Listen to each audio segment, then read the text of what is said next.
All right. We are starting up here. As you can see, MPs are just entering the House.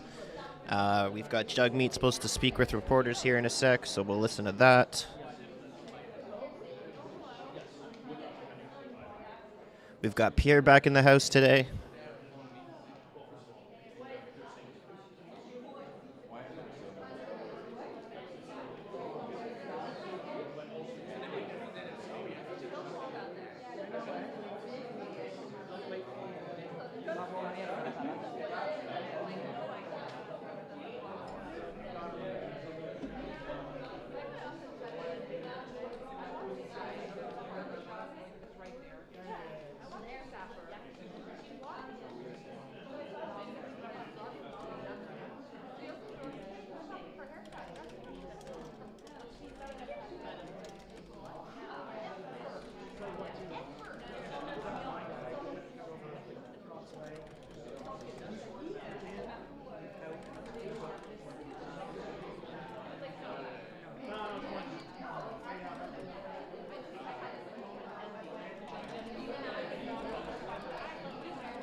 All right, nice to see everybody getting in the chat. Hope everyone's having a good day today. It's been a rainy day for me, really cloudy and gloomy, so I still haven't had breakfast yet. I've got some stuff that I'm cooking in the oven, so I'm not gonna pause the stream or anything, but I'll just quickly, head over there and grab my stuff halfway through. Here comes in the nice big golden. How much you think that thing's worth? Think we could buy some houses for people and some food for the homeless out there with that?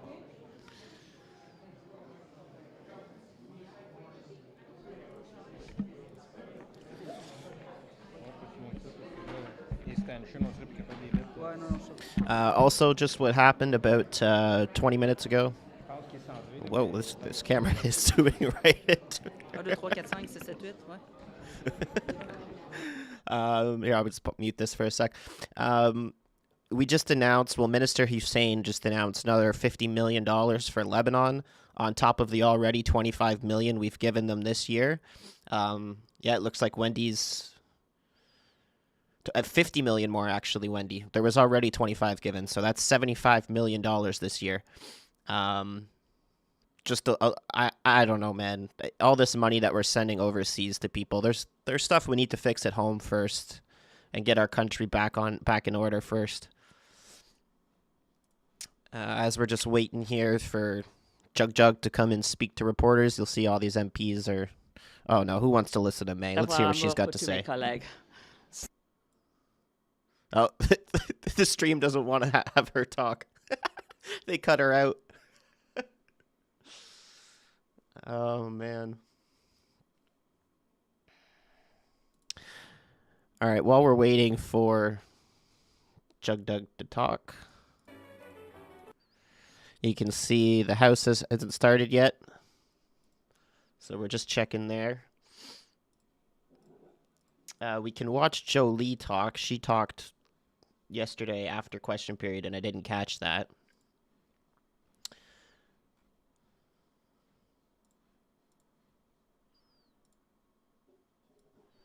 So this is just from yesterday after Pierre was not allowed in the House. And we all have to do a better job, everyone in the House of Commons.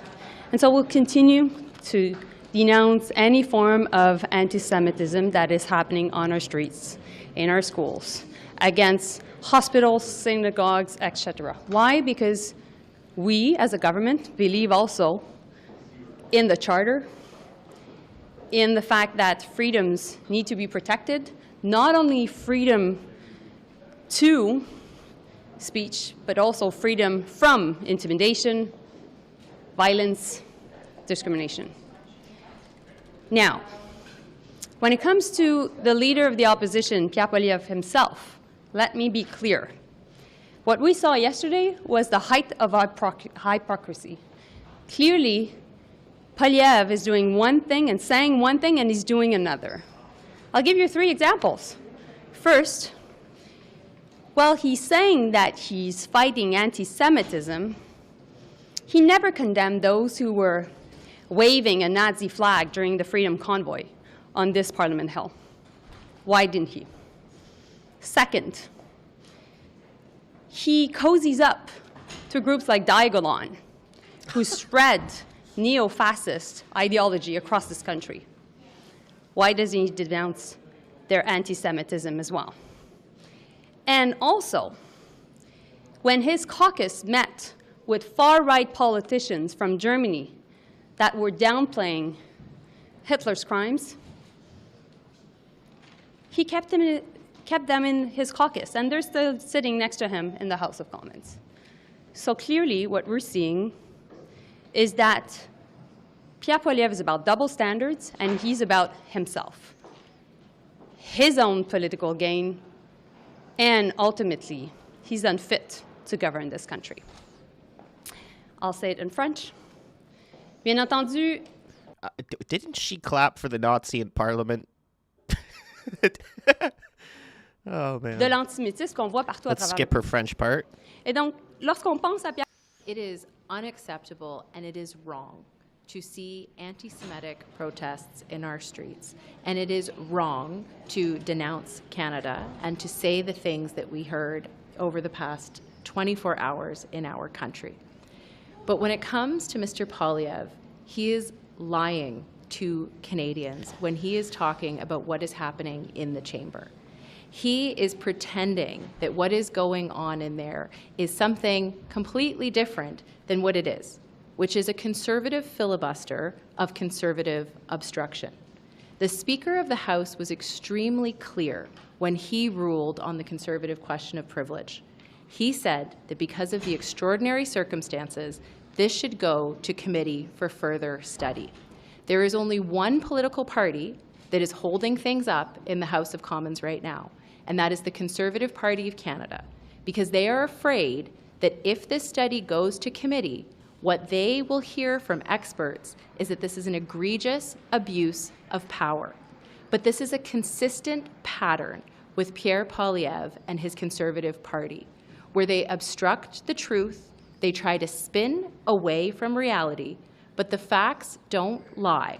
The facts are, and any one of you can go and read this testimony, this ruling from the Speaker, where he clearly states that this matter should be referred to the Procedure and House Affairs Committee for further study.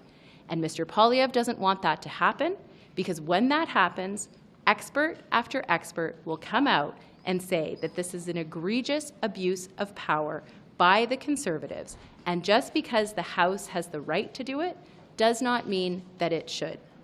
Monsieur Poilievre est en train de pas... Okay, so you can see these two are delusional. We don't need to listen to any more of that. Let's get to statements. 50 community volunteers and sponsors who make the festival possible. Come to Clearview Township to celebrate the best of rural living and see why this award-winning festival is one of the greatest in Ontario. The honourable member from Hamilton Mountain.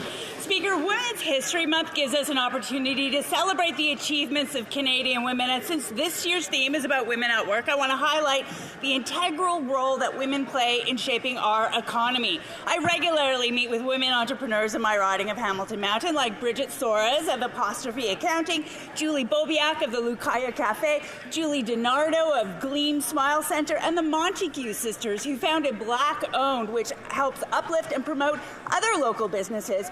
And because of these conversations, I know how important this government's initiatives have been. Our national childcare strategy has helped more women enter the workforce than ever before. Our women's entrepreneurship strategy is providing loans and investments and a critical knowledge hub. And I believe measures like these are due to the fact we have gender parity in Cabinet and Canada's first ever woman finance minister. So while Conservatives just keep hurling meaningless slogans on this side of the House, we're actually getting things done. The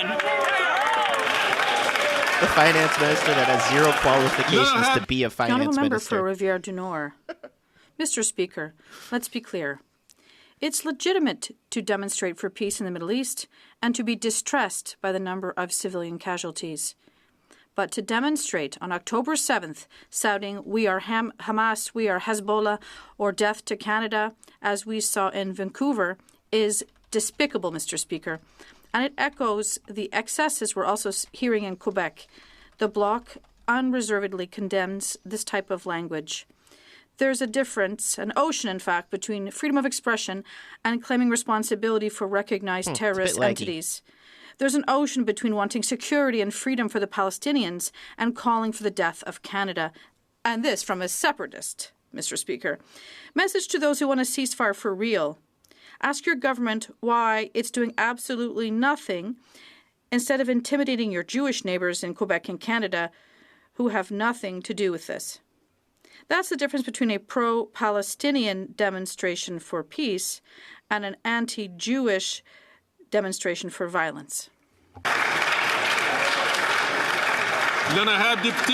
The Honourable Member for Markham-Unionville. Speaker, I rise today in support of Bill C-71, a vital piece of legislation that addresses long-standing injustice faced by lost Canadians. Individuals who, due to the Harper conservative first-generation limit, have been unfairly excluded from Canadian citizenship.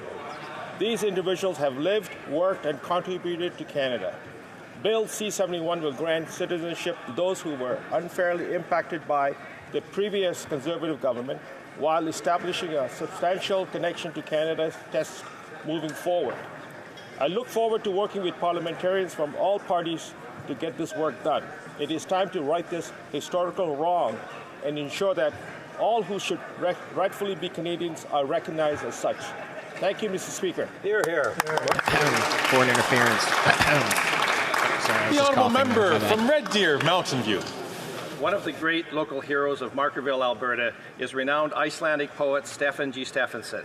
Born into poverty in northern Iceland in 1853, he immigrated to the U.S. in 1873 and then in 1889 to his Markerville home. Farmer by day and prolific poet by night, he composed verse, not in English but in his native Icelandic. He has been called the greatest poet of the Western world, publishing more than 2,000 pages of high-standard poetry. The local Stefán G. Stefánsson Icelandic Society, formed 50 years ago, restored the original home site, which is now an Alberta Provincial Historical Site.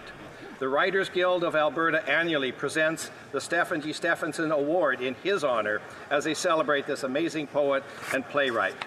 Recently, Donna Nelson, volunteer extraordinaire, was recognized for her exemplary contribution to the preservation and presentation of Alberta's heritage. Congratulations, Donna. The honourable member from Aurora, Oak Ridges, Richmond Hill.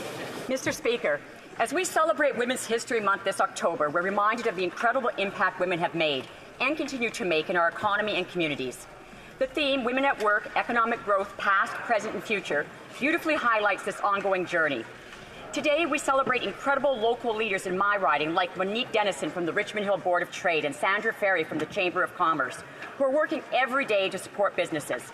Entrepreneurs like Tanya Lindsay and small business owners like Deborah Clark and Jacqueline Zhang. Real estate like Heidi Kreiner-Lee, and young women like Paris Johnson. And many other women who are so vital to the small and medium businesses in our communities. Over the last 40 years, women have powered 1/3 of Canada's economic growth, and there's still so much potential ahead. Our government not only celebrates women's history, but believes in their future.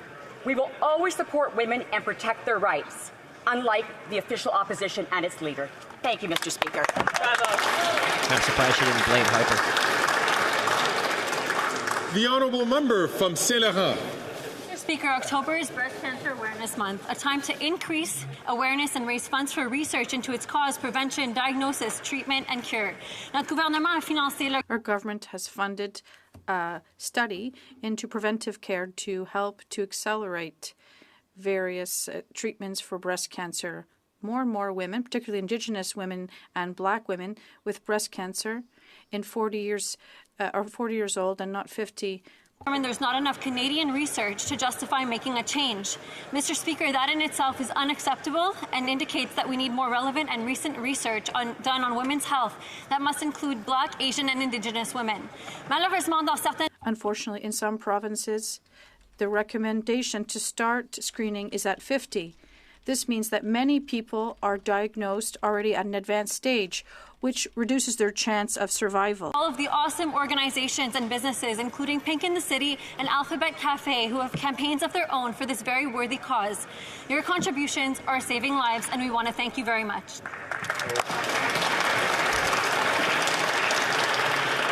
The honourable member from New Brunswick Southwest.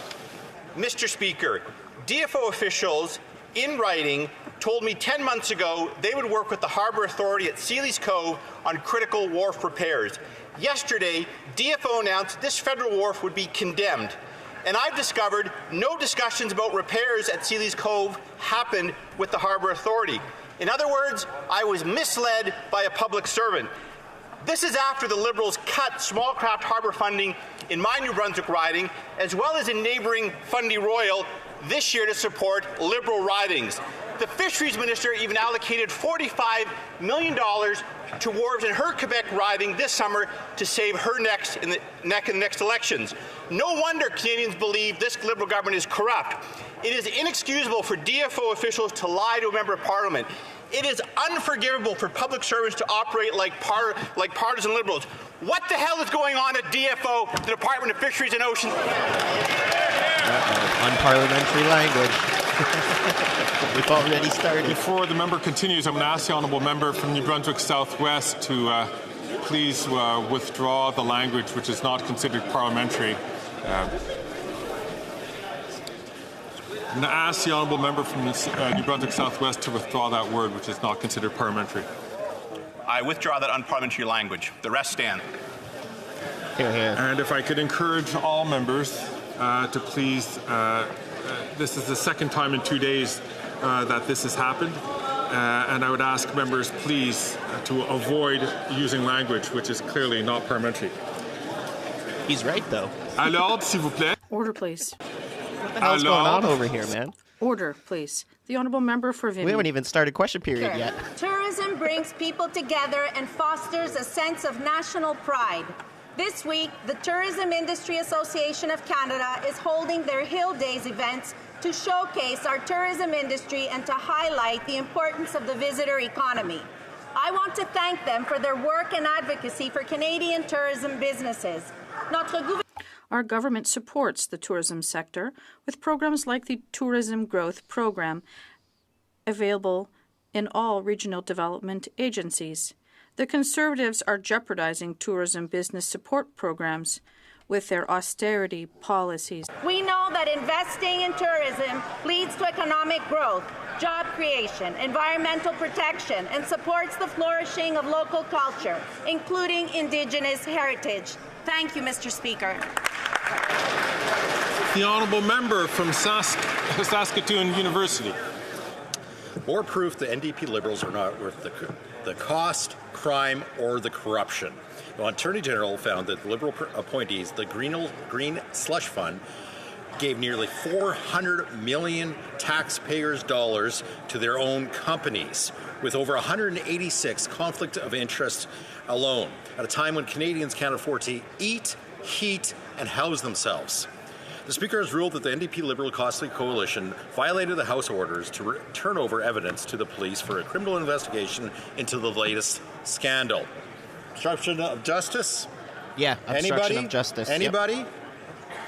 Instead of coming clean, the NDP Liberals have chosen to paralyze Parliament, pushing aside all work that we're doing to address the doubling of housing costs, food inflation, and the crime and chaos on our streets. Will the NDP Liberals end the cover-up and give evidence to the police so we can finally get accountability for corruption and Parliament can get back to work? The honourable member for Chicoutimi-Lafiore. Mr. Speaker, I'm very concerned for our forestry workers in the regions who are deeply attached to their profession. The Liberals, with the support of the Bloc, are not only ignoring their concerns, but threatening them with a decree that will kill at least 1,400 jobs. The Minister of the Environment's decision will seriously jeopardize the survival of this region without even having to take in the trouble to meet them.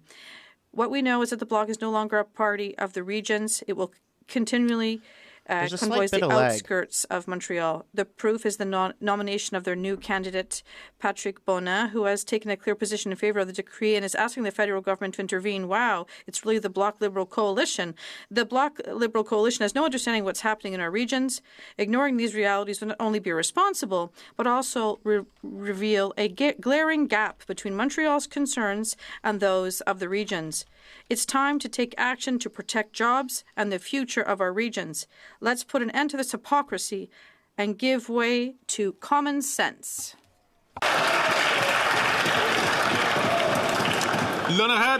The Honourable Member for Vaudreuil-Soulanges. Mr. Speaker, as we approach International Spain Day, I rise to pay tribute to the Canadians of Spanish descent who have helped build this incredible country.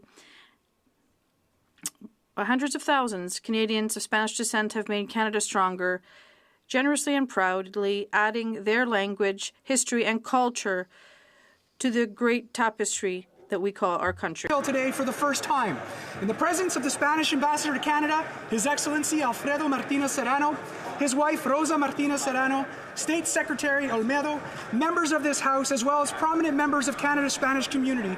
The ceremony served to reinforce the strong ties between Canada and Spain and honor those, like my own grandparents and great-grandparents, who came to our shores following a long journey across the Atlantic. May the strong ties between Canada and Spain only continue to grow, Mr. Speaker, and may Spain and Canada see peace and prosperity in our time. Gracias. Merci. Thank you.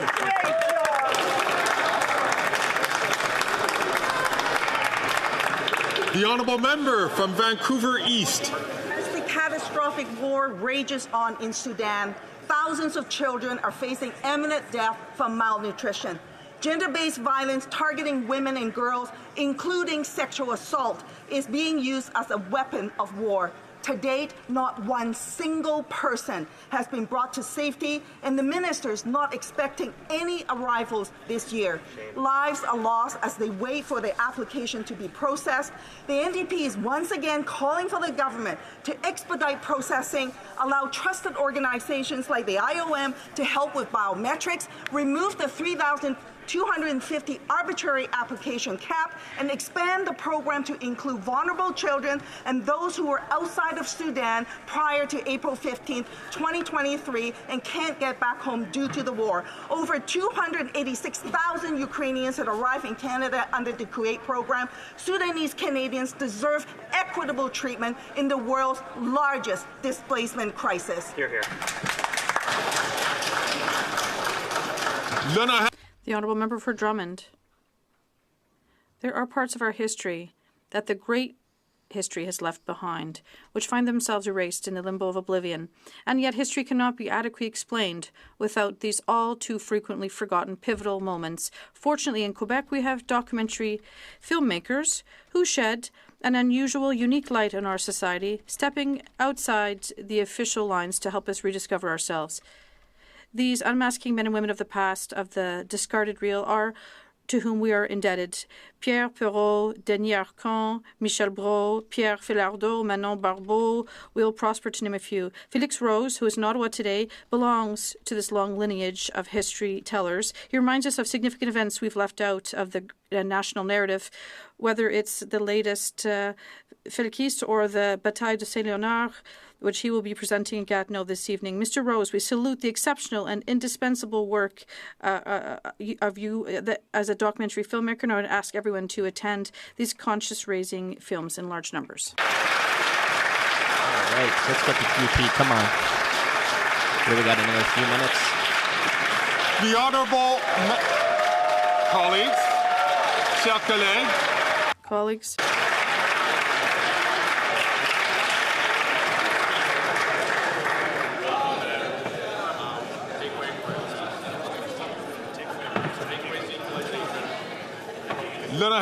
The Honourable Member from Durham.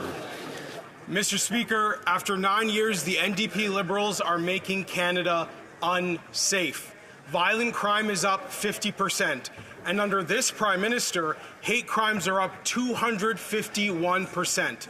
To That's make crazy. matters worse, the NDP Liberals are allowing a terrorist organization to operate freely within our borders, refusing to list Sami Doon as a terrorist organization under the Anti-Terrorism Act. Israel and Germany have already listed Sami Doon as a terrorist organization. The EU deported the leadership of Sami Doon. What exactly are the NDP Liberals waiting for? Common sense Conservatives will ban Sami Doon under the Anti-Terrorism Act and make sure that they do not operate within our borders. We will protect Canadians of all faiths and all cultures, bring home safe streets, and ensure that Canadians can live in peace within our communities.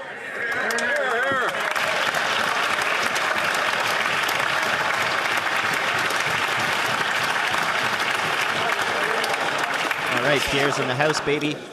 The honourable member from Etobicoke Centre. Thank you, Mr. Speaker. Mr. Speaker, as I was saying... What is this, a competition to see whose party can clap louder? The emergence of radical far-right movements. These movements have had a profound impact on the type of governments that have been elected and on the lives of millions of people around the world, including here in Canada. They've organized disinformation campaigns designed to divide people and undermine confidence in reliable sources of information.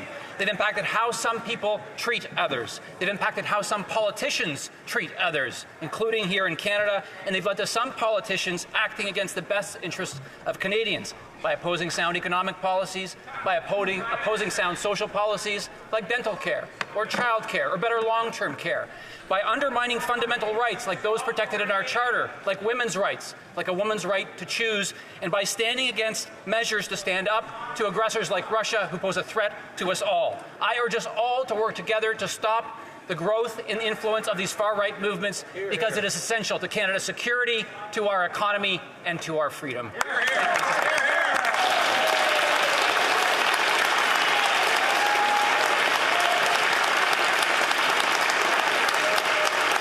Questions orales, oral questions. L'honorable chef de l'opposition.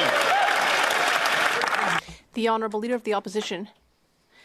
Mr. Speaker, the Conservatives would have liked to work hard in Parliament today to do something about real estate inflation that has doubled costs over 9 years of this Liberal government, or food inflation, which is 36% higher than in the United States.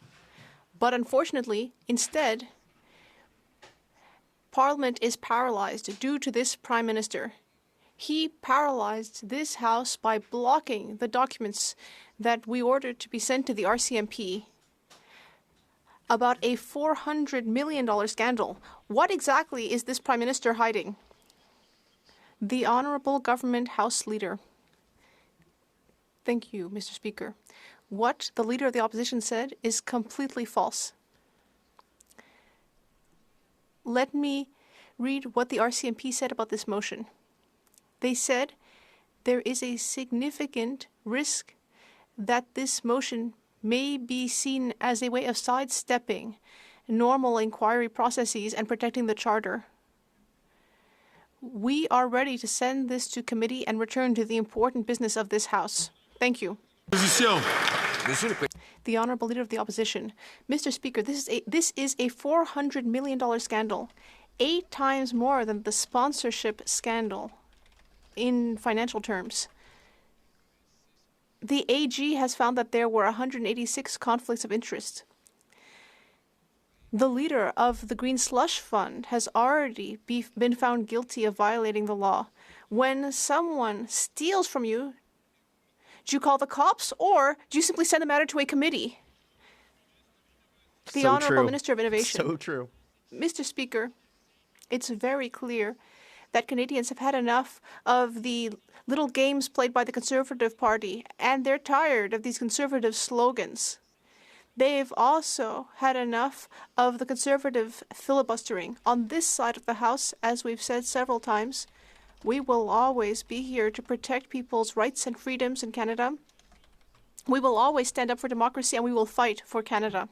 The Honourable Leader of the Opposition.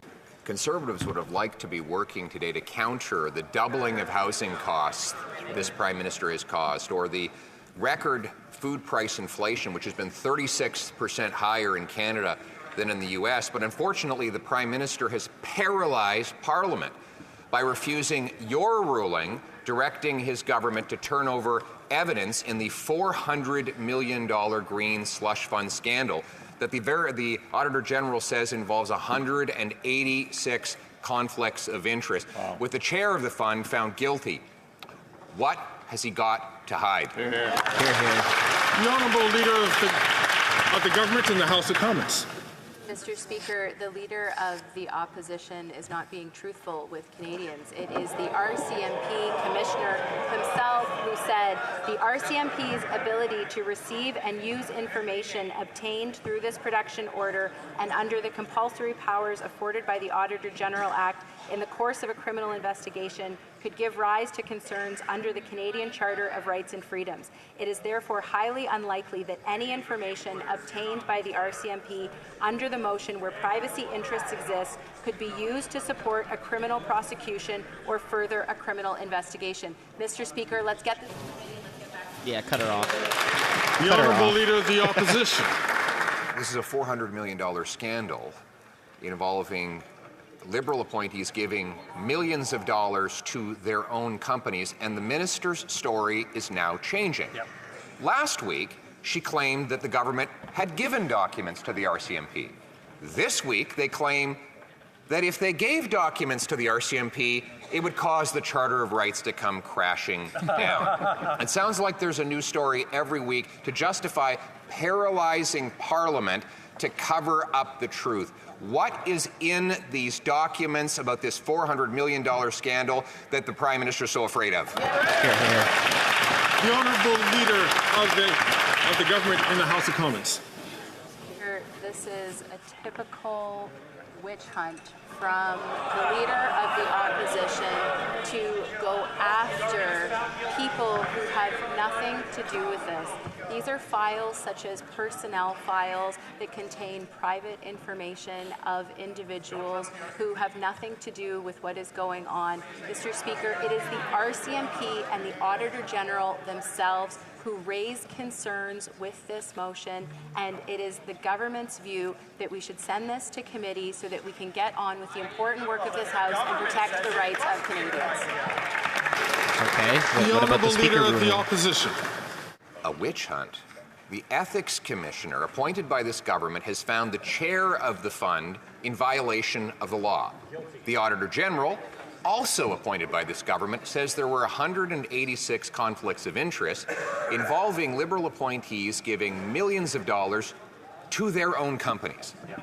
$400 million. Potential criminality, according to the main whistleblower in the scandal. Any other employer would voluntarily turn over all the evidence to the police if it had been ripped off by its own staff. What is the Prime Minister hiding? The Honourable Leader of the Government in the House of Commons. Mr. Speaker, if and when the police request that information, it will obviously be handed over because that is proper judicial process. But when it is Parliament that is doing it, this is where Canadians should be concerned, Mr. Speaker, because when he is going after the rights of other Canadians, it's only a matter of time before his political vendettas come after the rights of all Canadians. Mr. Speaker. The Honourable Member for Belleuil-Chambly. Mr. Speaker, just to be clear here, the Bloc Québécois tabled Bill C-282 to exempt supply management from any future trade negotiations. All parties in this House have at different times supported that bill, which is now in the Senate. Now, I'd like to be very clear. The government has executive power based on its democratic election. Does this government still agree that supply management should be exempted from all further trade negotiations in future? The Honourable Minister of Agriculture and Agri-Food. Mr. Speaker, and being a dairy farmer for a large portion of my life, I fully understand and appreciate the value of the supply management program, Mr. Speaker.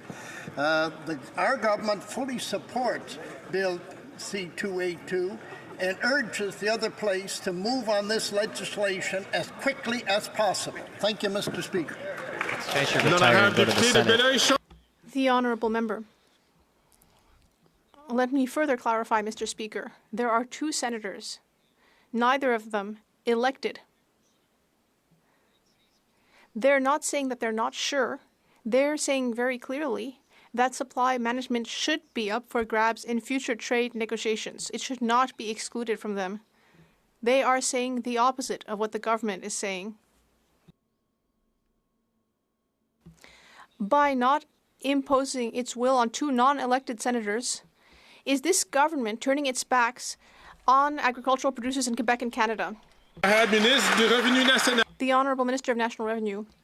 Thank you, Mr. Speaker. Well, my colleagues should not come to me to say that our government is turning its backs on dairy producers. We have always been there for dairy producers from the very beginning, and we will continue to stand up for them. Mr. Speaker, we decided to appoint independent senators. And once again, I think the Bloc Québécois should be able to understand this concept.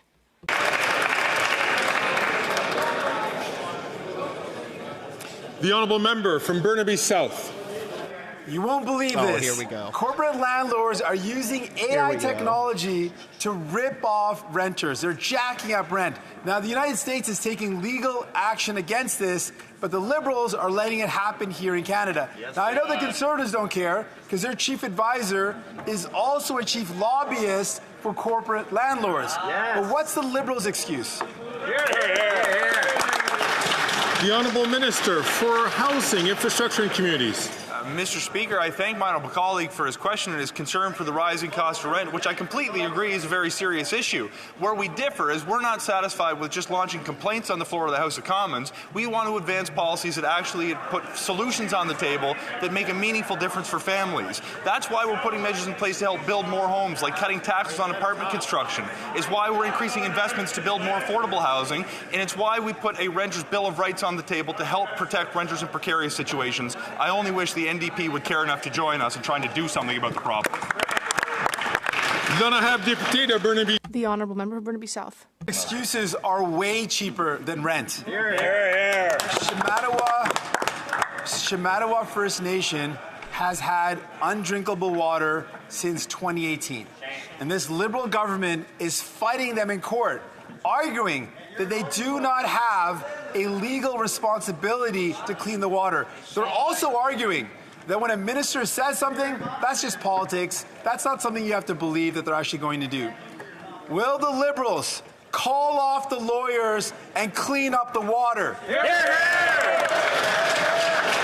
The Honourable Minister for Indigenous Services. Well, Mr. Speaker, that's exactly what we've been doing over the last 9 years, cleaning up the mess that the Conservatives left behind with over $8 billion in investments in clean water operation plants across the country, Mr. Speaker. And we have legislation, incidentally, tied up in committee. Hopefully it will get to this House shortly. I will be testifying tomorrow about the legislation. There are hundreds of chiefs that have called on the NDP and the Conservatives to get this legislation moving through the House so we never go back to that time again.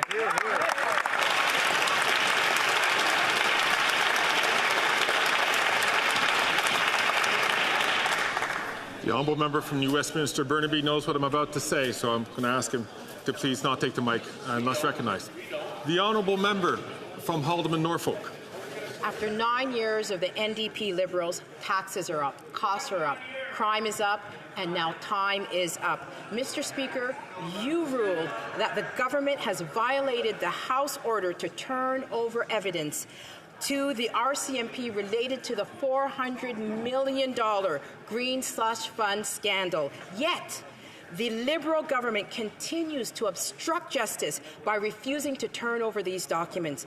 When will they end this cover-up and let the House focus on solving the housing, food, and inflation crisis that they created? The Honourable Leader of the Government in the House of Commons.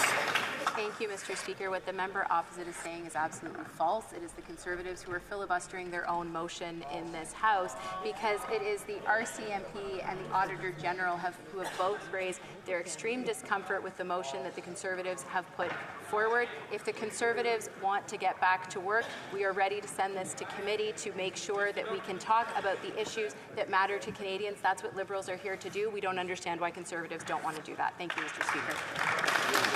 The honourable member from Haldimand, Norfolk. The truth is, it is the Liberal government that is obstructing justice and holding Parliament in contempt by refusing to hand over documents to the RCMP. Now we know why. The Auditor General has found that the Liberal-appointed board members gave nearly $400 million to their own companies. This is happening at a time when Canadians can barely afford food to eat and poverty diseases like scurvy have resurfaced in this country. Will the NDP Liberals take accountability and just hand over those documents to the Canadians? The Honourable Minister of Justice and Attorney General. Mr. Speaker, 3 times in this question period I've heard the Conservatives talk about obstructing justice. Let's just talk about how justice works in this country. When law enforcement wants to prosecute an individual, they... Put your watch on right, bro. Come on. Colleagues, I'm going to invite the Honourable Minister of Justice and Attorney General to start from the top. Mr. Speaker, 3 times in this question period so far, I've heard Conservatives talk about obstructing justice. Let's talk about how justice actually operates in a democracy. Law enforcement has a reasonable suspicion about an individual or an entity. They then go and seek a search warrant from a court so that they can invade that person's privacy and obtain the documents. Instead of pursuing the normal court processes, we have Conservatives saying we're going to subvert all of that for the purposes of partisan gain. This is what we do in a democracy. We stand up for judicial processes and we stand up for the Charter of Rights. We will always do that on this side of the House. I'm not able to hear all comments, but I did hear the comments from the member from Glengarry Prescott Russell. I asked him not to take the microphone until he's recognized by the Speaker. The honourable member from Dufferin-Caledon. Taxes are up, costs are up, crime is up, time is up, and corruption is off the charts. A fish rots from the head down. So is it any wonder that Liberal cronies appointed to the Green Slush Fund by a Prime Minister twice convicted of ethics violations engaged in corruption? And this is not small corruption, Mr. Speaker. It's $400 million. And, Mr. Speaker, you ordered the production of these documents. Why won't these Liberals stop the cover-up and produce them? Hear, hear. The Honourable Minister for Innovation. Mr. Speaker, it's only 9 minutes in question period, and slogans are up, Mr. Speaker. Slogans are up again. Canadians are sick and tired of them, Mr. Speaker, repeating the same false things, Mr. Speaker, and repeating the same slogan. What these Conservatives are about, Mr. Speaker, is going after the personal file of employees and former employees. They're targeting STDC today. Who are they going to target tomorrow? That's what on this side of the aisle. We stand for democracy. We'll stand for rights. We'll stand up for Canada. Told you. He always yells at the end. Always. The honourable member from Dufferin-Caledon. It's pretty simple who we're targeting, Mr. Speaker. We're targeting corruption that they enabled, corruption that they're hiding, and corruption that they refuse to produce the documents for. Mr. Speaker, these are documents that you ordered the production of. So Canadians should ask themselves, why aren't they producing them? They're not producing them because they are so damaging. They are so bad. They will destroy this government, and therefore they've used up 7 days of House of Commons time to hide their corruption. Stop the corruption. Produce the documents.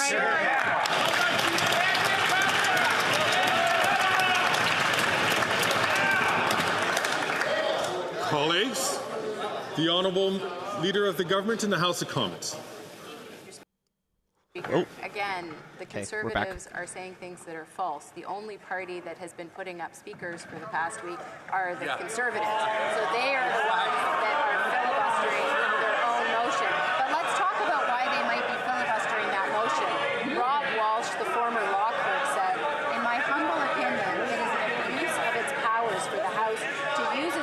to demand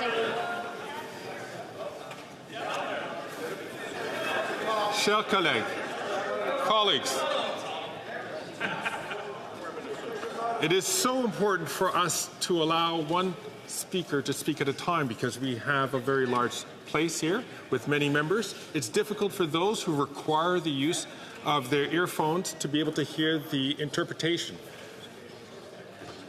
So the Honourable Leader of the Government, I'm going to ask her to repeat her answer again because I know that I've got some hand signals from members who were not able to hear that answer. The Honourable Leader of the Government in the House of Commons. Thank you, Mr. Speaker. And I notice the volume gets up when they don't want to hear the truth. So let's go back to that. The only members of Parliament who have been debating this motion are Conservative members of Parliament. They are filibustering their own motion. And let me tell you why, Mr. Speaker. It might have something to do with Rob Walsh, the former law clerk, who stated, "It is an abuse of its powers for the House to use its power to demand and get documents from the government in order to transfer them to a third party that wouldn't otherwise receive them, or to compel the government to give documents to the third party." They want to get around the Charter of Rights and Freedoms. They're going after Canadians. Who's next? Hear, hear. L'honorable député de Charlebourg. The honourable member for She's the one who's lying. Mr. Speaker, in La Presse this morning, we saw that Myriam Bandoui, 15 years old, was killed by a stray bullet. Thomas Trudel, 16, also died due to a shooting. A 14-year-old lost their life while trying to set a fire in Beauce, and a French tourist and her 7-year-old daughter were visiting Montreal and died in an arson attack. The Minister of Justice has blamed the government of Quebec for this, but the Liberal government is responsible for all this violence. When will they finally trigger an election so we can fix this? The Honourable Minister of Public Safety. Mr. Speaker, my colleague knows very well that we are working with the provinces in order to do something about exactly this type of violence. We are constantly speaking with police forces, with provincial public safety ministers, and we will continue to provide the necessary resources to our police forces.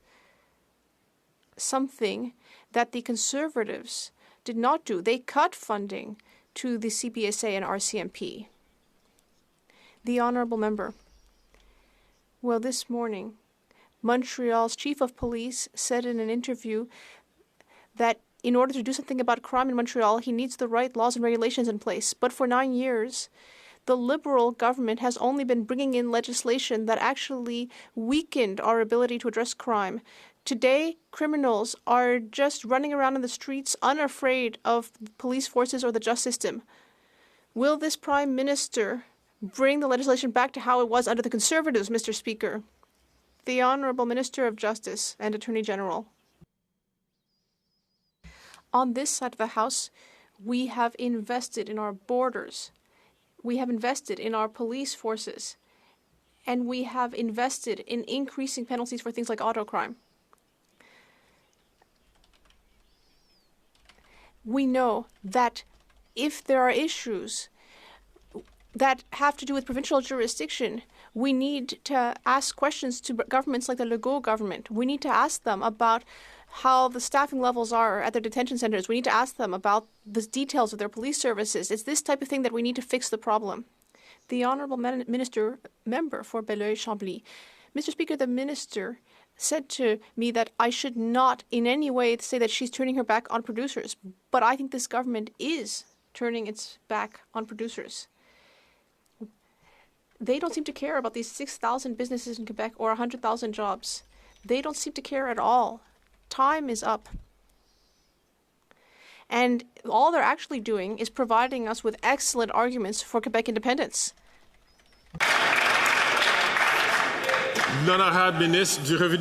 The Honourable Minister of National Revenue. Thank you, Mr. Speaker. Once again, the Liberals stand completely behind the supply managed system. Our dairy, poultry, and egg producers have our full support. Farmers have two real options. Only two real options for the future. A Liberal government that believes in the current system and wants to protect it, or the other option, which is not at all unanimous on the topic of supply management. The Honourable Member for Belleuil-Chambly. Well, there are two other options. Electing a maximum number of Bloc Québécois MPs or sovereignty. That's the other two options. There are just so many failures on the part of this Liberal government. They are so incompetent. Soon it will be too late. Pretty soon, even the NDP won't be able to show its face with these Liberals. Who's really the boss here in Canada? The Prime Minister or two unelected senators? The Honourable Minister of Public Services and Procurement. Thank you, Mr. Speaker. Alors, s'il vous plaît. L'honorable ministre des Services publics et de la... The Honourable Minister. Mr. Speaker, my colleague spoke about incompetence. If there's someone who's really unable to do anything for farmers and producers, it's the leader of the Bloc Québécois, because he's chosen to constantly go on about sovereignty and independence instead of actually addressing our urgent issues. This bill on supply management, the only reason it exists is that there was a Liberal government in power at the time, and that Liberal government is still in power. If it were a Conservative or a Bloc government, we wouldn't have that legislation. The Honourable Member from Mission Matsqui, Fraser Canyon. Mr. Speaker, after 9 years of NDP Liberals, taxes are up, costs are up, crime is up, and time is up. The Auditor General reported 186 conflicts of interest and over $400 million in misspent funds that went to Liberal insiders. The Minister of Environment's former employer, Cycle Capital, received $250 million from the Green Slush Fund, all while over half of Canadian small businesses are losing money year over year. Why is it okay for Liberals to enrich their friends while small businesses are struggling to stay afloat? The Honourable Minister of Innovation. You know, Mr. Speaker, what's not okay is for the Conservative to repeat the same thing time and time again when they know it's false, Mr. Speaker. Exactly. Because the reality, and let's talk about facts, Mr. Speaker. The entity they're talking about was created in 2001. It was managed by the Conservative for 9 years, Mr. Speaker. The CEO of that organization is gone, the board is gone, and the foundation no longer exists, Mr. Speaker. That is the reality. What the Conservative are about is going after ordinary Canadians, those who work at this organization, Mr. Speaker. We're going to stand for democracy, we're going to stand for rights, and we're going to stand for the work that needs to be done by this House, Mr. Speaker.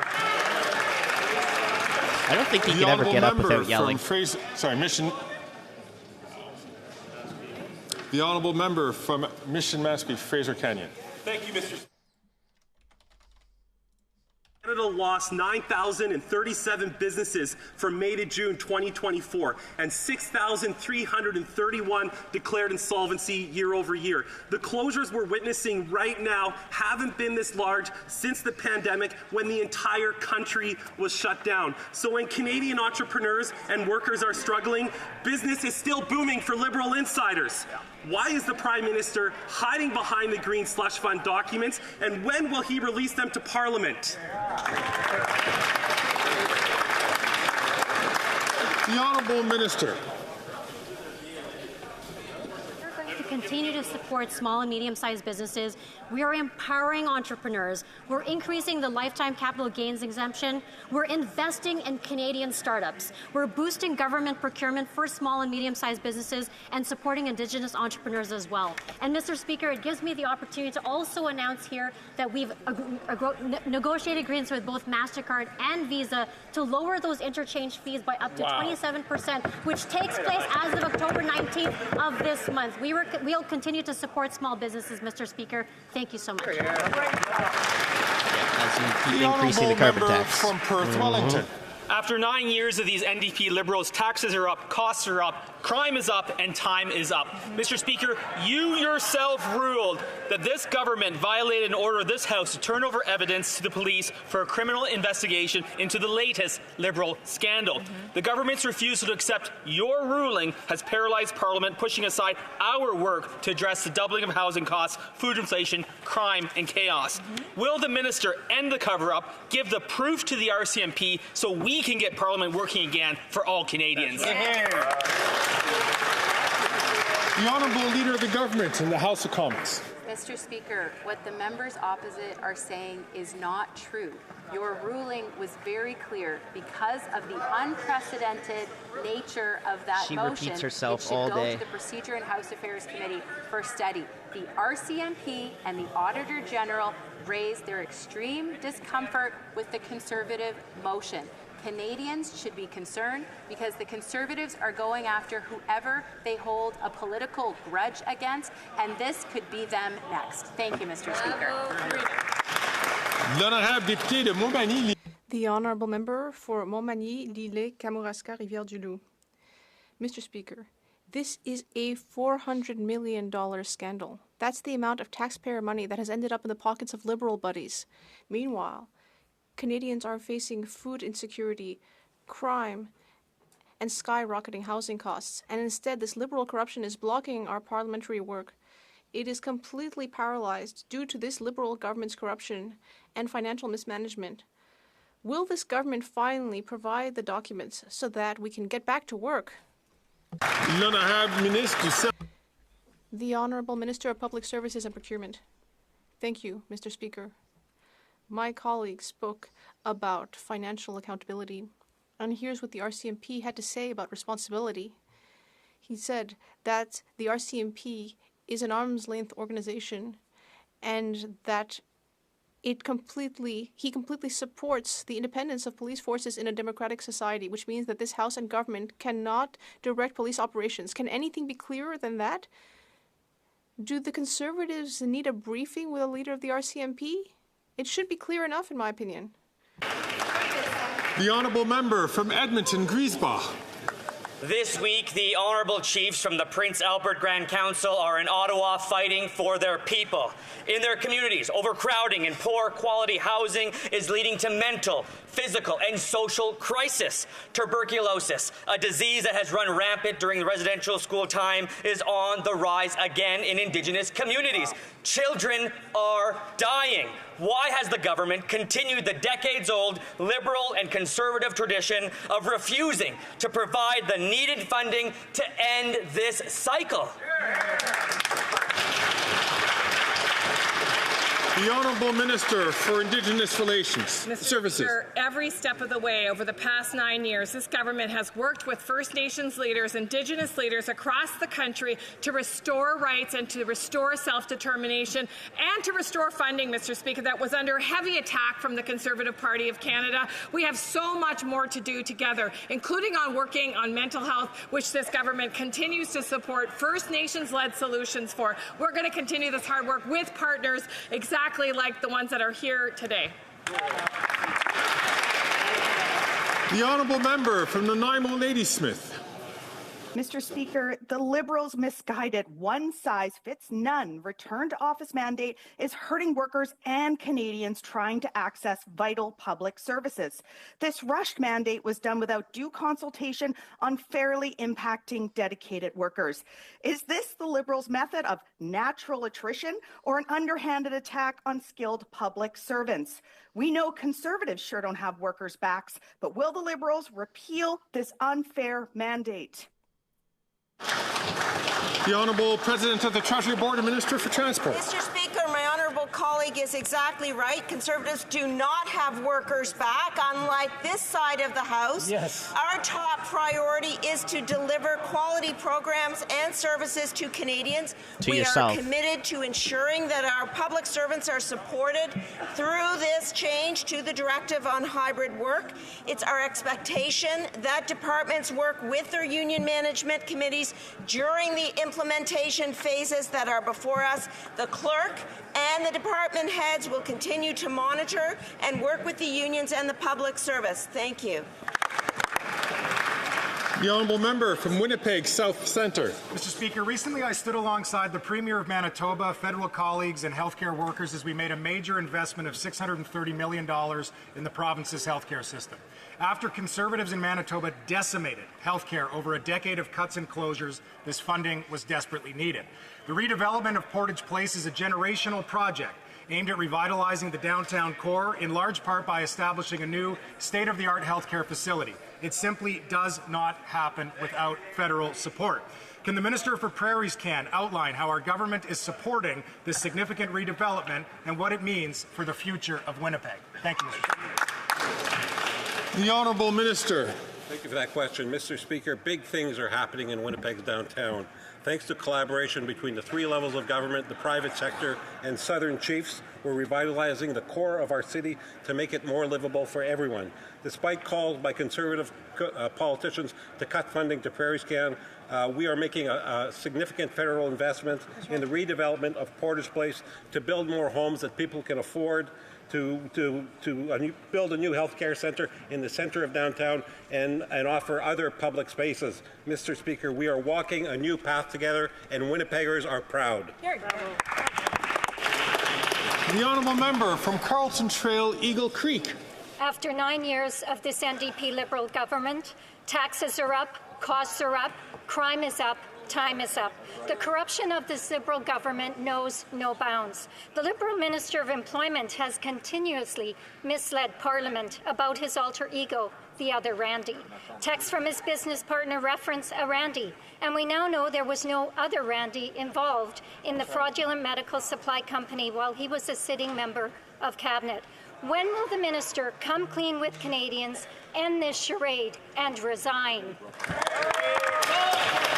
The Honourable Leader of the Government in the House of Commons. Thank you, Mr. Speaker. The Ethics Commissioner has looked into this matter 3 times and each time has confirmed he has no concerns. Thank you, Mr. Speaker. Honourable Member for Edmonton West. Mr. Speaker, after 9 long years of this Liberal NDP government, taxes are up, costs are up, corruption is up, and apparently the amount of Randys is up. The Minister of Employment has been accused of violating the law by engaging in improper business dealings with his corrupt, scandal-plagued partner. The Minister claimed he wasn't involved in this business, but was later forced to admit that he was. He should admit he is the other Randy and that he violated the law. When will the Minister come clean and admit to everyone what we all know? The Honourable Leader of the Government in the House. Mr. Speaker, as I just said, the Ethics Commissioner has looked into this matter 3 times and each time has confirmed he has no concerns. Thank you, Mr. Speaker. The Honourable Member from Calgary Shepherd. 9 years of this NDP Liberal government, taxes are up, costs are up, crime is up, and time is now up for them. The Liberal minister from Edmonton claimed he had no contact with his business partner during an alleged $500,000 fraud linked to the other Randy. But phone records and text messages now show the complete opposite. It seems the minister made a habit of bending the rules and using his influence to benefit his business partner. The same business partner that you, Speaker, have now found is in contempt of Parliament. So it's really simple. Will the minister admit that the charade is up and then admit that he broke the law and confirm that he is in fact the other Randy? Hear, hear. Hear, hear. The Honourable Leader of the Government in the House of Commons. Come on, let Randy talk. Thank you, Mr. Speaker. In case my honourable colleague didn't hear my previous answer, as I stated, the Ethics Commissioner has looked into this matter 3 times and each time has confirmed he has no concerns. Thank you, Mr. Speaker. The Honourable Member from Wellington, Halton Hills. Mr. Speaker, Fact 1, PFLP is a listed terrorist entity. Fact 2, Khaled Barakat was a member of PFLP when he founded Sammy Doon in 2012, and his wife Charlotte Cates incorporated Sammy Doon under Canadian law in 2021. Fact 3, under Section 8305 of the Criminal Code, any entity that has knowingly acted on behalf of, at the direction of, or in association with a listed entity can be listed. The facts are clear. The government's position is not. Why hasn't the government listed Sammy Doon as a terrorist entity under the Criminal Code? The Honourable Minister for Public Security. Speaker, the government's position has in fact been very clear. Decisions around listing terrorist entities are made based on the advice of security and intelligence officials. My colleague, the Parliamentary Secretary, made it clear yesterday. I have instructed the security and intelligence agencies that report to us to do on an expedited basis a review of these matters. And I've said, Mr. Speaker, we hope to come back to Canadians with information very soon. The Honourable Member for Shefford. When we demand an increase in old age security payments for 65 to 74-year-olds, the Minister of Seniors accuses us of saying no to seniors. But he should know that the Bloc Québécois is on team yes. Yes to pensioners, yes to improving their living conditions, yes to no longer having two categories of seniors. It's the minister who is on team no. His only achievement since taking office has been to say no to pension increases. That is his only achievement, saying no. Why doesn't he join Team Yes to Seniors? The Honourable Minister of Labour and Seniors. I would like to reassure my colleague and the entire Bloc Québécois that we know that they're saying yes to seniors. But, Mr. Speaker, they said no a lot too. They've said no to all increases in supports to Quebec and Canadian seniors. 2.4 million seniors are benefiting from the GIS increase. We increased it, but the Bloc Québécois voted against that. The Honourable Member for Shefford. The Bloc Québécois is not alone in saying yes to seniors. 79% of Canadians say yes to increasing old age security for 65 to 74-year-olds. The House of Commons says yes. Seniors say yes. Seniors groups are saying yes, including the FADOC, the AQDR, and the AREC. Imagine, even the AREC from Outaouais, the minister's own region, came out to support us on the Hill. The minister is standing alone. In fact, in his riding alone, he could help 12,000 people. Can he wake up? Today, Verdun. Tomorrow, Gatineau.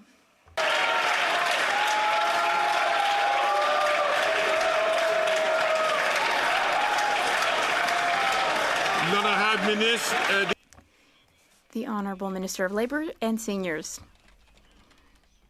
Well, I have often visited my colleague's beautiful region. I encourage her to visit Outaouais. The Outaouais is my region, and when she's in the Outaouais, she can explain to the 14,000 people in her riding of Shefford, because those 14,000 in her riding are today benefiting from the Canada Dental Care Plan, and she can explain to them, Mr. Speaker, why she voted against that.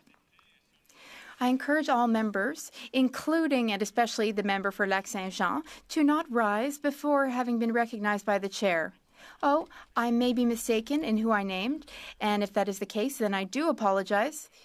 But the members in that part of the room, please do not take the floor before recognized by the chair. After 9 years, the NDP Liberals, taxes are up, costs are up, crime is up, grocery prices are up, and time is up. A year ago, the Liberals promised to lower food prices by Thanksgiving. All Canadians got were empty promises and empty stomachs. Now they're going to pay $80 for a turkey this Thanksgiving. Food inflation in Canada is at 37% higher than the United States. Food security is up 111% thanks to the NDP Liberal carbon tax. Will the NDP Liberal government axe the carbon tax so Canadians can afford a Thanksgiving dinner? The Honourable Minister for Innovation. Well, Mr. Speaker, I can assure the member that it's much cheaper at Thanksgiving dinner in Shawinigan. I don't know where he's shopping for his turkey, Mr. Speaker. I'll invite him to my house in Shawinigan. He'll find out it's a bit cheaper. But, Mr. Speaker, the reality is what is this government has done, and it's said by all the economists in Canada, Mr. Speaker, what we've done, which is the most significant thing, is to reform competition in this country, Mr. Speaker, to have less concentration, more choice for consumer, which stabilize price, Mr. Speaker. And in addition, they should celebrate. We now have a grocery code of conduct in this country, Mr. Speaker, to bring more fairness and stabilize price in the country. The Honourable Member from Foothills. I don't think many Canadians find the minister making fun of their struggles much of a joke. That's right. Because the reality is, for many Canadians, buying that turkey for Thanksgiving is just a dream. The Liberal NDP government has made the Canadian dream a food bank nightmare.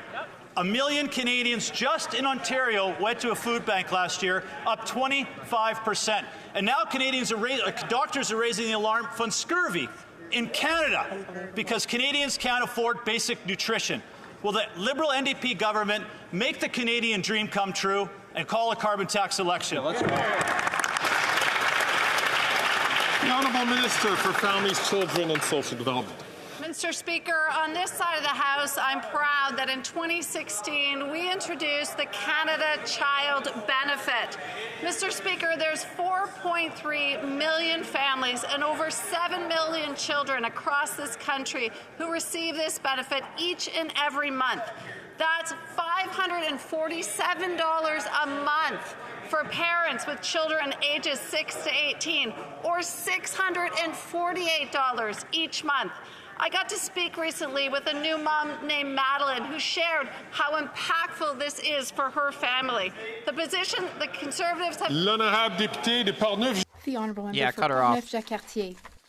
Mr. Speaker, it's just unreal how out of touch this Liberal government is. Over the past 9 years of this Liberal government, the cost of living has skyrocketed. I urge the Liberals to climb down from their ivory tower and go to a grocery store. It's crazy how high prices are, how much they've gone up. And the Bloc Québécois is constantly voting to keep this Liberal government in place. I beg the Bloc Québécois to please not take Quebecers for fools. When is this Liberal government going to have some common sense and stop wasting the money of honest and hardworking Canadians? The Honourable Parliamentary Secretary to the Deputy Prime Minister and Minister of Finance. Thank you very much, Mr. Speaker. The Conservatives are very hypocritical. They talk about Canadians in need, but they don't support funding community food programs and not-for-profit organizations. They talk about people living on the street, but they oppose investments to build more housing. They have a hidden agenda, Mr. Speaker, and everything they say in this House is utter nonsense.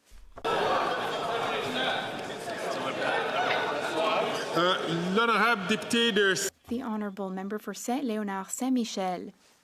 Mr. Speaker, Montreal's East End is brimming with opportunities. Last November, at the Sommet de l'Est, the Minister of Economic Development announced $30 million for businesses and organizations in the East End through the initiative to support economic development in Montreal's East End. Can the Minister tell us how our government is supporting the enormous potential of Montreal's East End to become a leading centre of economic and social development in Quebec? The Honourable Minister of Regional Development, of Tourism, pardon me. Thank you, Mr. Speaker. I thank my colleague. We are both members for areas in the East End of Montreal.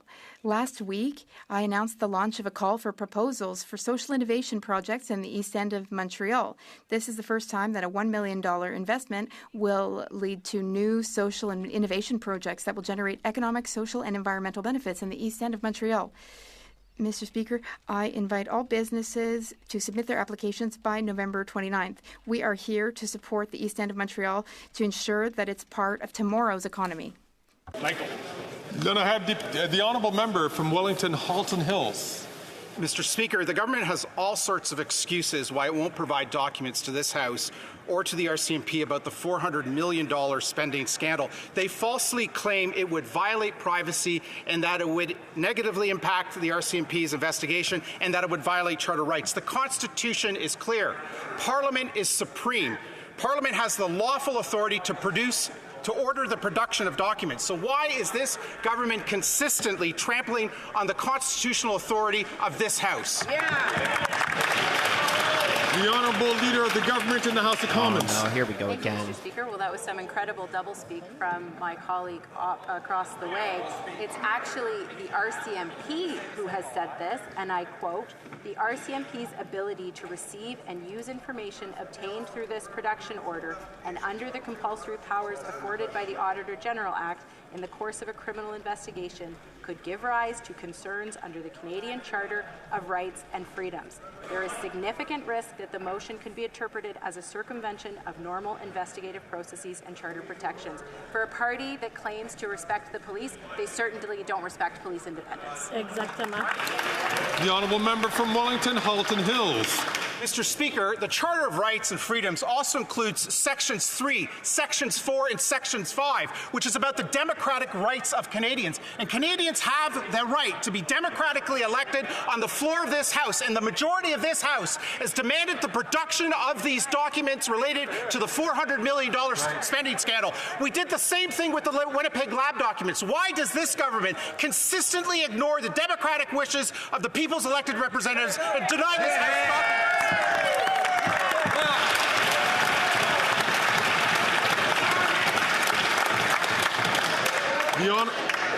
The Honourable Minister of Justice and Attorney Speaker, General. I have a lot of respect for that member opposite because he usually stands up for institutions, including this place. What he's not standing up for right now is for the independence of law enforcement in this country. The independence of law enforcement is pivotal. And what my colleague was emphasizing is that usually my friends opposite are constantly listening to the police. This is what the Deputy Commissioner of the RCMP said on the news yesterday. It's a very dangerous situation. The rule of law is predicated upon a separation between what Parliament is doing and what law enforcement agencies are doing. In this case, the RCMP. We're listening to those RCMP commissioners and former commissioners. I wish the member opposite would do the same.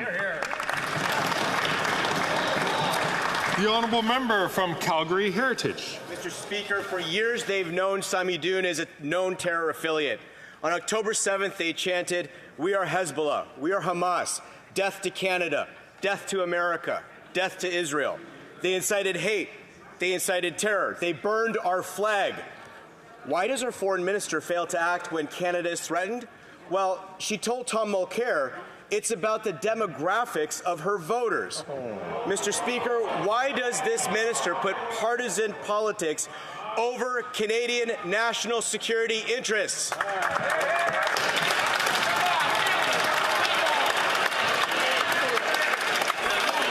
Order. The Honourable Minister for Public Joly Security. won't stand up. Mr. Speaker, our government is deeply concerned about the national security interests of Canadians. That's why we support the law enforcement agencies and the security agencies that do this important work. That's why we rely on their advice to decide when the government, under the Criminal Code of Canada, should list a terrorist entity. Mr. Speaker, good news. These security agencies are constantly reviewing a whole series of organizations to determine if the threshold has been met. I recently talked to them as late as this morning, and I'm very confident that we'll have some important news very quickly. The Honourable Member for Dorval-Lachine-LaSalle. The Liberals are getting roasted today. Mr. Speaker, They're really upset about this too. Work hard all year round to be able to afford to go on holiday and visit their families. They want quality service from airlines. Last week, the Supreme Court ruled in favor of our government's approach to protect Canadian air passengers. Can the Minister of Transport share this excellent news with us? Thank you. L'honorable ministre, l'honorable présidente. The Honourable President of the Treasury Board and Minister of Transport.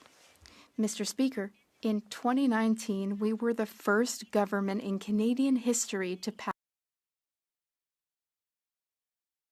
and visit their families. They want quality service from airlines. Hold on, let me see if we can get back. Sorry about that. Transport. There we Mr. go. Speaker, in 2019, That wasn't me, that was we were the first Parliament. government in Canadian history to pass legislation protecting air passengers. And that was the right thing to do, Mr. Speaker. Last week, the Supreme Court ruled in favor of Canadians. Canadians have rights. Canadians deserve protection. Canadians can count on our Liberal government. Unlike the Conservatives, we will always stand up for travellers and their rights. Thank you very much. The Honourable Member from Vancouver East. Sudan now has the world's worst displacement of children anywhere. 17 months into this devastating humanitarian crisis, not one single Sudanese Canadian loved one has gotten to safety in Canada. A family member in Vancouver was desperate to bring his sister and her 2 daughters to safety. With months of inaction, the sister has now perished.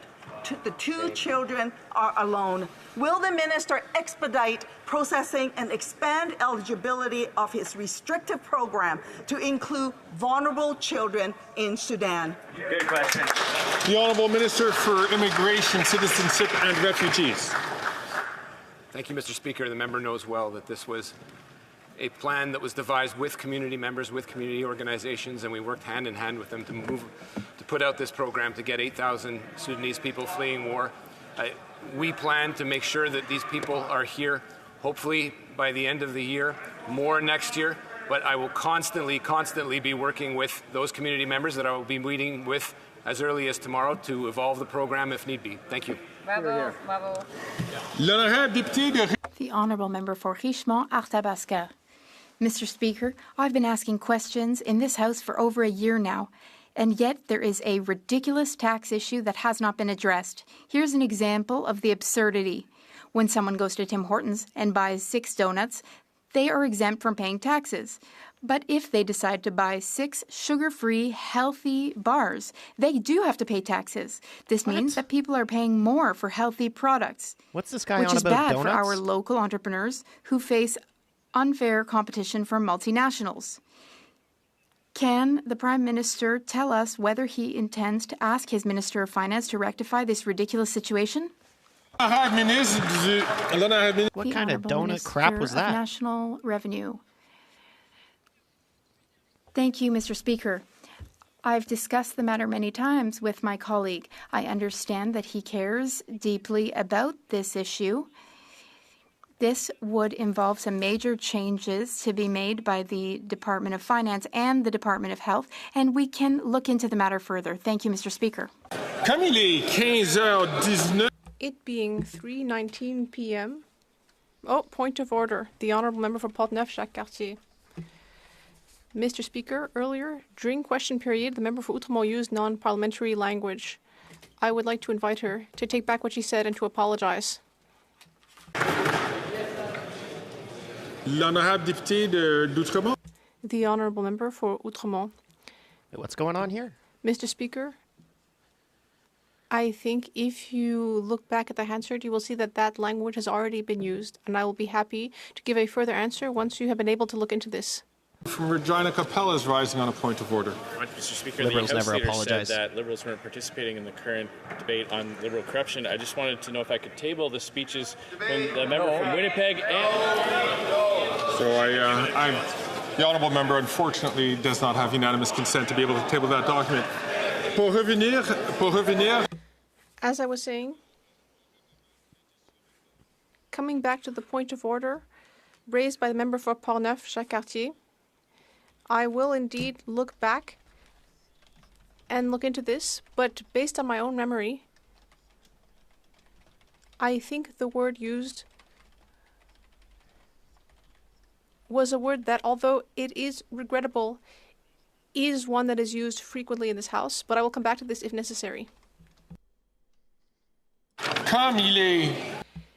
It being 3:21 p.m., the House will now proceed to the taking of the deferred recorded division on the motion to concur in the 31st report of the Standing Committee on Public Accounts.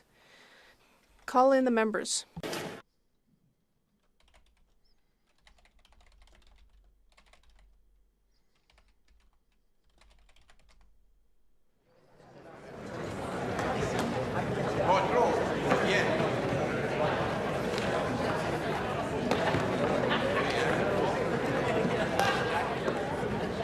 Okay. We're going to call it here. As you guys can see, there's a live link up at the top, and this is going to be a really, really, really good committee. One of the former Liberal ministers, Baines, is coming to testify in committee about the SDTC scandal, and he was the Minister for Innovation, Industry, and Technology, I believe it's called. I can't remember the exact minister name, but I believe that's what it is. And he was there as that minister during the height of the SDTC scandal, where hundreds of millions of dollars went to Liberal insiders, which we've been hearing about all week in Parliament, and which is actually holding up the House right now. So I'm pretty sure at least MPs Brock and Cooper are going to be there. I'm pretty sure Barrett's going to be there as well. I know Brock's going to be there. So let's tune into that. It'll be at 4:15 Eastern Standard Time, so in about 45 minutes or so. just a little under an hour. I've put the link up at the top there for you guys to look at. Here, I'll put the link again. There it is in chat. It's going to be a really good committee. So let's just go ahead and listen to this for another couple minutes, just in case we don't miss anything. Be concurred in. Okay. The 10-minute period for members voting electronically. Okay, no, they're just going to vote on a previous bill. I know it's confusing. A couple people have asked this in chat a few times, guys. Why are they not talking about SDTC like in the House sometimes? Because usually when you table a bill or a motion, it's not going to get debated like that day. They have an agenda and it pretty much goes to the back. So what's happened now is there's a back and there's still a couple bills that are getting debated, but there's nothing else going forward after that. No new bills or motions can get tabled until we deal with this corruption being sent to the documents being sent to the RCMP regarding the Trudeau Liberal corruption. So if you want to get more information on that, I encourage you guys to tune into this link because it's going to be a really good committee. And that's it for question period today. So if you guys want more question period, we'll be live for that again tomorrow, same time as always. No live stream on Friday. Fridays are pretty much a half day in the House and nobody really shows up. So Trudeau hasn't had to show up all week. He was meeting with the Premier on Monday, and Tuesday he started flying to Laos or Laos. I don't know how you say the country. It's in the Middle East, if I'm not mistaken.